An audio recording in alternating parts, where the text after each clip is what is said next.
This is the Brandon Smith Show. I'm your host, Brandon Smith, and the entire purpose of this show is one singular thing, that is to help you live a life that much more free from dysfunction.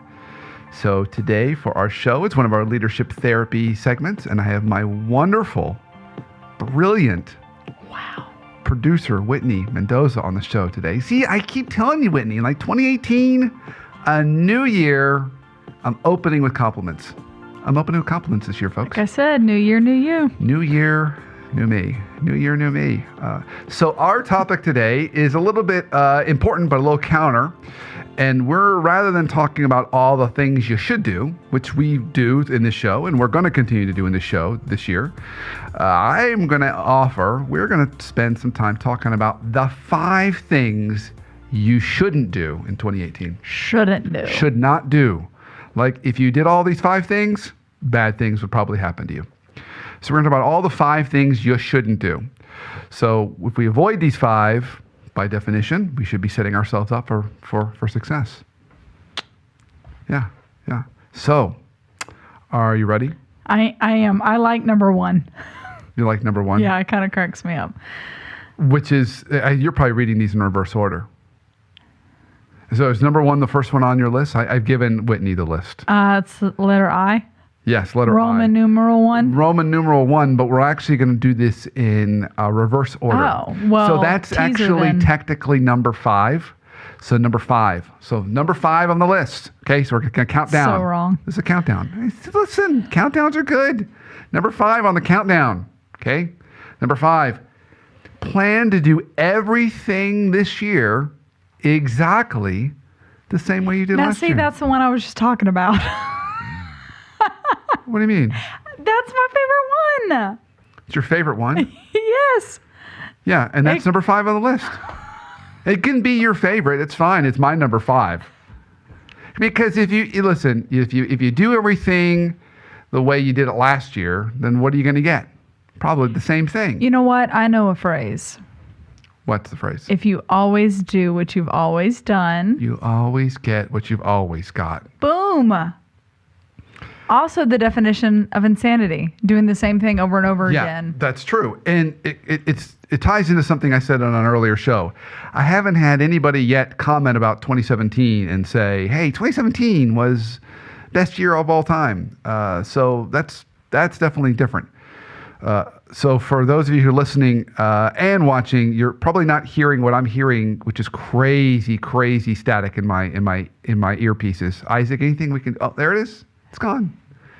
Sometimes you just wish it and it goes away. Okay, I was trying to sneaky like Bojangle the jangles over there. I did not know that. That's the technical term, folks, for adjusting the acoustics in a studio is bojangling. You didn't know. Also a restaurant. Bojangling, or a restaurant. So doing everything the same way you did it last year. So here's the point of this. If you are not intentional about 2018, you will do it the way you've done it last year. Mm-hmm. You know, we as human beings, we repeat stories. We repeat our stories. Yeah. We repeat our parents' stories. We repeat our family stories. And that's just the way we come out. We're wired. And if the story's not a good one, we will repeat it. Well, unless we're intentional about doing it differently. This kind of relates back to our setting goals show. And we joked around about how I set a crappy goal because I said, I want to get up early. And you were like, that's a crappy goal. And it was a crappy goal. It's very crappy. I quickly rebounded. Good. It was horrible. And said, I'm still offended by that goal. I wanted to be up at 5 a.m., which meant I needed to go to bed by like 10. Okay. So specifics, being specific, and we're talking about being intentional. To be intentional, you have to be specific. Yes? Yes. Okay. So in our last week's show, we had Andy Fleming come on, and he talked about growth, and he talked about the difference, and it was great distinction between setting a goal versus an improvement. And so it's really about an incremental improvement. I want to get better at this thing, you know. And he said, pick something that you're really, really uncomfortable with. It's really, really hard, versus saying a really hard a goal that may be unachievable. Either way is fine. I think the idea is push yourself to get better. Don't do things the way you did them before, because you're going to get the same thing you got. I kind of butchered it, but you Agreed. Get the idea. You agree that I butchered concur. It? So it's really about thinking about, she just touched the Brandon Smith bobblehead. He concurs. And he's nodding in agreement.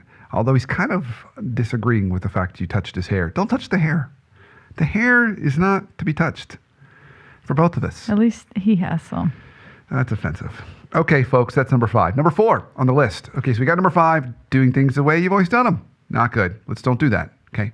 It doesn't mean you can't do most things the way you did them, but let's look for incremental improvement. Okay. Or something that you say, yeah, that didn't work for me 2017. 2018 is going to be better because of I'm ... What is that because of? Okay. Number 4 on the list. Are you ready? I like this one too. So remember, these are things you don't want to do. Mm-hmm. Say yes to every request. Every time someone asks you to do something, just say, yes, I'll do that. Yes, of course. I'm going to share Yes. a pearl of wisdom right here. Okay. Are you ready? Is that okay? Can I do that? Well, you're going to. Okay. So I'm holding on. All right. I have found, number 1, saying no is harder than saying yes. Mm-hmm. Okay. But if you say no to more things, you can put more energy and do better the things you said yes to. Which essentially, okay, most of the time why people say no, it's because either they don't want to disappoint someone. I mean, why they say yes? Why they don't say no. Why they don't say no? Why they say yes. Yes. Could you have gotten there any more confusing? You're killing me. Could there have been a more confusing These way are not even numbers. to get to this? He's got Roman numerals. I don't know where we are. Okay. I'm sorry. Disappointing people. And then money, right? Because you're like, well, I need all these projects, especially if you're like entrepreneur, right? Like if your money is dependent on you saying yes. Amen, sister. You're like, I have to say yes to everything so I can get all the projects. But you know what? Here is the major pearl of wisdom. If, again, you say yes to some projects and no to others, you're going to make these people that you said yes to more happy. Because you're going to be able to focus on them and do it right. Because if you say yes to everything, you're not going to be able to do everything right. Something's going to suffer. I agree. Something will suffer. Mic drop. Show's over. And more often than not, the something that will suffer will be you. Your health will suffer because what you'll do is you'll say, I don't need that extra hour of sleep. I don't need to go to the gym. I'll sacrifice that today so I can do this thing to please this group of people or this person. True. Now, there's one exception to this rule. Okay, so I'm going to give an exception. It's a small exception, but it is an exception. You're brand new in an organization and you're trying to establish your brand and reputation. Then in the first 6 months to a year, you want to say yes to everything. Because that's a great way to get on people's radars and be kind of seen as a kind of can-do attitude and always there and accessible. And so when I have panelists come in and I'm teaching classes on this, they'll talk about, oh yeah, in the beginning, say yes to everything. But then there's a pivot point where you get your brand established and then now you got to start saying no to stuff. That's often one of the conundrums of a high potential or a rock star in a workplace is that they get recognized for saying yes to everything and then they're going to burn out if they don't learn how to say no. So great thing to practice for 2018, say no to some stuff. I've already started. I've already said no to some stuff that I did last year that I did pro bono, free, but it was really, really stressful and time consuming. I said, folks, I still really love you. I still want to help you, but I can't do that thing. Because doing that thing, as you said, Whitney, very wisely, means I'm not doing this other thing here very well. And there's some things last year that I think, I could have done that better than I did. I didn't really give that as much attention as I wish I had because I was just so overwhelmed. Yeah. So saying no. So number 5 on the list, just to recap, is doing everything the way we did it last year. Number 4 on the list is we just say yes to everything. Of things you don't want to do. Or don't do these things. We didn't clarify that. And in your list, we're like, say yes to everything. Yeah, these are things you don't want to do. Yeah, the 5 things. I think we made that clear. Have we not made that clear? So today, Whitney's job is to confuse us, and then my job's not to. No. So we're going to kind of bring us around. Clear expectations, remember? It's true. It's true. Okay, so that's number 4. Number 3 on the list, and we'll kind of set this up, and then we probably will have to take on the other half of this on the other side of the break. Number 3. So these would be things you don't want to do. Just to clarify, am I doing that right? That was good. Number 3. Good job. Stuff you don't want to do. We don't want to ignore our health. That's number 3. Number 3 is like, it's okay. I'm fine. What's another? Whopper. Big Mac. What's another, Isaac said that sounds good. Yeah. Whitney's getting a little hangry over here, so I'm probably not being And fair now we're to- talking about food. No, we are talking about food. But it's really about ignoring our health. That's our number 3 on the list. We basically decide, So we've already said, number 5 was do everything the same way. Number 4 was we say yes to everything. And number 3, naturally, by extension of number 4, we just ignore our health. We sacrifice our health. And so that can fall into lots of buckets. So what are some things when you think about ignoring one's health? Sleep. Sleep, yeah. So if you are a big follower of our show, which I really, really hope you are, and you've listened to past episodes, we had Dr. Arfa Casaboy on here. She works for WebMD, and Arfa talked about some of the signs doctors look for with health. And the big one today, the big thing they're looking for is sleep. Yeah. That's the first indicator. And they're asking folks, so how many hours of sleep are you getting? And they're wanting to hear answers like 7 hours or more. And less than 7 hours, not so good. Not so good. What even more research is showing today is that when we sleep, that's actually when our brain cleanses itself. It actually kind of washes fluid over the brain and cleanses itself. And when you don't sleep, you don't get enough sleep, you're actually having a dirty brain. And prolonged periods of sleep can actually kill you. Or lack of sleep. Prolonged periods of lack of sleep can actually kill you. So making sure you're getting enough sleep. And particularly in the United States, we're very bad on this. We sacrifice. This is the first thing that goes. Yeah. I can't tell you how many people I talk to that say, I only sleep 4 hours or 5 hours. That's really, really unhealthy. Goes back to saying no. Yeah. You have to make time. You got to set some boundaries. Otherwise, your body will eventually tell you, and then you'll have medical reasons why you'll have to do that. So sleep's one. Anything else on the health I think comes to mind for you? I think probably something that we're seeing a lot of in workspaces is a mixture of not enough exercise, but also we're sitting too much, which I think Arfa talked about as well. Sitting disease. Yeah. She talked about, It's a new getting up, thing. making sure you're intentional about taking a lunch break, focusing on what you're eating. Don't just rush through the drive-through, and then work in some time to maybe walk around the office or walk around outside.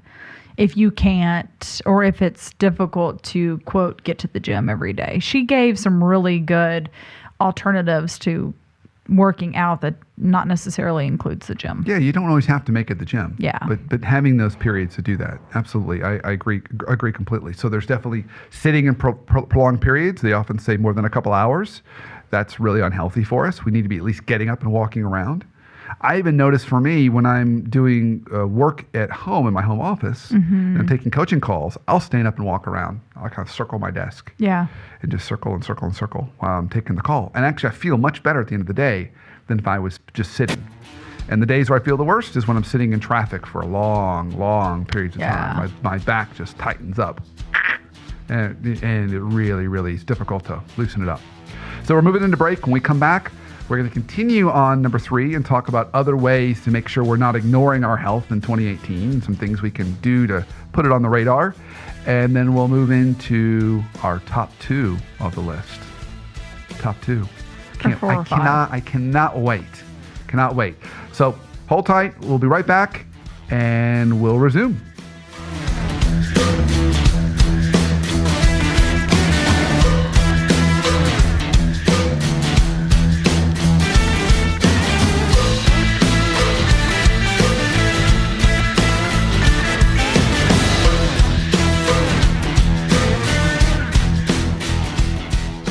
Hey, this is Brandon Smith. Happy holidays and Merry Christmas. It is the season of family and hopefully not family dysfunction. And it's also that time of year that if you're anything like me, you're planning for the next year. You're thinking about how can I set next year up to be really, really awesome? Well, I want to help you with that. If you haven't downloaded one of my workbooks on workplace happiness, I'm going to offer a special gift to all my listeners that if you download one of those books, use the promotional code New Year, all one word, New Year, either uppercase or lowercase, and you can receive over 50% off any of my 3 workbooks. So whether you're looking for the right job, you could download that workbook, or the right culture, or the right boss. All of them, the promo code will work. So consider that my gift to you as you get ready for the new year, and let's make this next year, 2018, a great one. Welcome back to the Brandon Smith Show. I'm your host, Brandon Smith, and today our topic is we are talking about those top 5 things you shouldn't do in 2018. Number 5 on the list was do everything like you did in 2017. Just do it exactly the same. Number 4 on the list was making sure you say yes to everything. Saying yes to everything would be a no-no. Don't do that. Very bad. And number 3, which is where we're on right now, is ignoring our health. And we've already talked about not getting enough sleep and ignoring sleep. We've also talked about sitting too much and not getting enough exercise. Now, I'm going to challenge you that in addition to the avoiding sitting, really thinking about how you can get a good exercise routine in for 2018. And that can be things like there's a lot of data and research around the value of weight training and doing some of that in combination with cardio. And then we talk about kind of what are the hot new trends for exercise this year. It's going to be more of that interval training, which is, I don't think, necessarily a new thing, but kind of short bursts of intensity and then rest and short bursts of intensity. So thinking about ways you can work that in. 3 times a week in the gym is always a good thing if you can make that happen. So since it's 2018, set those goals big. If you can't do that or your body's not really ready for that, just walks. Walking is a really natural thing. So when we talk about the Blue Zones Project and they talk about people around the world in the areas in the world where people live to be 100 years old or older, they find that those people have natural movement every day. So they're not necessarily going to the gym, but they're walking or riding bikes, often in hilly terrains, in many cases just to get water. But that kind of movement can lead to long life. Yeah. So I think incorporating that. Now, the last thing we have not talked about within health, and there's a lot of things we could talk about just on health, is diet. Making sure, too, we're conscious of diet and we're trying to work in things into our diet that are healthy for us and avoiding some stuff that's unhealthy. And I'm not as good on this as I probably could be. I'm pretty good, actually. Are you? I am. You are pretty good, actually, on this. Thank you. Yeah. You acted like I didn't give you enough. 2018 compliments. I'm working on it. # blessed. No, I really, but it's interesting. The more you take time to focus on your health, the more you find out about yourself and you get into that groove of what you know works. Like me, like my body, I can tell when I haven't had enough water to drink. Yeah, no, that's a good one. I think that's a really good, I can too. And as I've gotten a little bit older, I'm still pretty spry, folks. I'm not that old. Although my kids would disagree. They like to call me old man. But I drink lots and lots of water, and I can tell a difference when I don't drink enough water. I mean, I really, really can.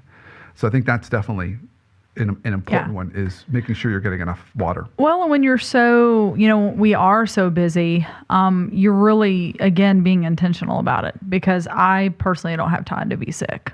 So I know I need to be careful about making sure I get enough sleep, taking time to walk around, eating right, drinking enough water. Yeah. Because you just don't have time to be sick. I read a research study yesterday that came out, and again, there's always lots of research around weight loss and things like this. This was from a credible source, and they basically said that what they're finding is you cannot lose weight on exercise alone. Exercise alone really isn't going to change your weight. Yeah. You can't just eat the same and burn more calories. While that sounds logically right, their research points to that not really working well. Yeah. You got to make some diet changes too, if weight loss is important for you or you need to do that. Yeah. Yeah, I was going to say sometimes it's not even about, weight loss. It's just about if you eat junk, then you kind of feel like junk. Yeah. You are what you eat. I love Hershey's though. French fries are my weakness. All right. Now that we're French back to being fries. hungry. I know. What's number? She's really trying to move off this topic. I know we got into food, and she's like, okay, let's go on to the next thing. I didn't say it was easy. Hangry. So that's number 3. So now we're down to number 2 on the list. Number 2, drum roll. Drum roll for number 2. There's the drum roll. Drum roll 2. Focus on only your work and ignore networking. This is our list of don't do's. So don't do this where you just focus on only your work and you ignore networking. Now, let me spell out networking a little bit more. I'm not talking about going to a networking event and mingling and saying, well, what do you do? Well, this is what I do. We should share emails and cards and whatever. I'm not talking about that. What I'm talking about is making sure that you're investing in the proper relationships so people know the value that you're bringing and know the value that you could also bring. So not only just inside your organization, but externally, meeting people for coffee, maybe even exploring the job market a little bit. I talked on a prior show that one of the best ways to increase your salary is by having the market dictate that, getting counter offers, and even testing the waters, dating a little bit. And so networking is just making sure you're building that professional network. This is going to be hard for some people to hear, and it's my opinion, but take it for what it's worth. But if you're in a company bigger than $3 billion in revenue, okay, so you've heard me talk about this before, that it's a government, it's not a company anymore. So anything over $3 billion in revenue, all those Fortune 500 companies are governments, okay? What in the past, they used to think of that as job security. That is the most riskiest place to be right now. If you want a high probability of having your job cut, go work for a Fortune 500 company. And the probability that you get laid off in the next 12 to 24 months is higher than if you go work for a small to medium-sized company. So you want the greatest risk? Go work for a big company. So if you're listening to this right now and you're like, I'm in a Fortune 500 company, A, you should tell yourself, I am in a really risky position. I could lose my job in the next 12 to 24 months. And that is a fair statement. And B, the only thing they can't take away from me is my network. So build that stronger, because that's how you're going to get the next job. And that's how you're going to keep your job. Because people are going to say, hey, don't let Whitney go. We know what she's capable of. If you're cutting that department, bring her to me. I want her to work in my department. It's a great way to stabilize yourself inside the company, but also externally. Yeah. I feel like the blanket of doing that before you need it kind of goes on a lot of these, right? Like you can't wait to take care of your health until you're feeling a little rough. You can't wait to build your network until, well, it's time to go and I don't have anybody, as a backup. That's exactly what all my friends in executive search firms say, is they say one of the biggest dangers that happens with people in organizations is they get so heads down on their job. They don't build their network. They don't have a LinkedIn profile. They don't do any of that stuff. They get laid off. And then now they are without a job trying to build a network from the ground up. And it takes a while to build one. Yeah. So build it while you're getting paid, because that's really your greatest security is your network. The bigger the network, the more secure you are. So I've shared this analogy before, but I'm going to share it again because I just love it and I think it's very true. In the southeastern part of the United States, there's a tree called a Leland cypress.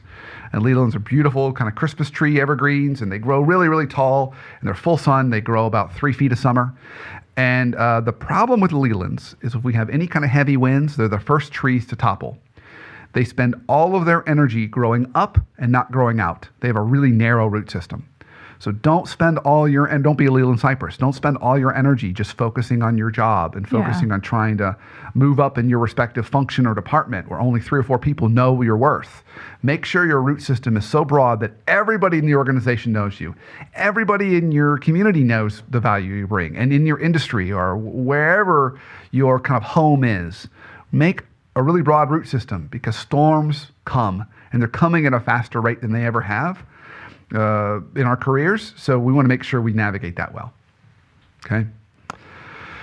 All right. So real quick, before we hit number 1, I'm going to do a quick final summary. So number 5, we had do everything like you did last year. Remember, this is our list of don'ts. Don't do this. Do everything like we did last year. You don't want to do that. Say yes to everything. Don't want to do that. Ignore our health. Don't want to do that. And then focus on your work only and ignore networking. Just stay in your little cube, little pocket, and just do your work and don't build any relationships. Don't want to do that. Okay. This one coming up is my other favorite. Number 1. Well, there's a reason why it's number 1. Okay. This is my personal number 1, folks. Never, ever, ever clarify expectations. Ooh, I felt the ground shake on that one. Never clarify expectations. Just say, oh, okay. Yeah, I think I know what she means. I think I know what he wants. It sounds like, well, my best guess, if I was them, I would want this. So whenever you don't clarify expectations, you just go to Las Vegas. You just place your bets. Double down on black on the roulette table. It may work out for you because you're lucky or you're smart, but eventually your luck will run out. And then it will cost you. So if you clarify expectations, you will never end up guessing. You'll always be on point. And if there ever is a misunderstanding or miscommunication, it wasn't your fault because you got them to say it. I was talking to a client yesterday, and he said, he was talking about his boss, really senior leader, and she's really, really smart, and she's trying to push him to kind of stretch out of his comfort zone.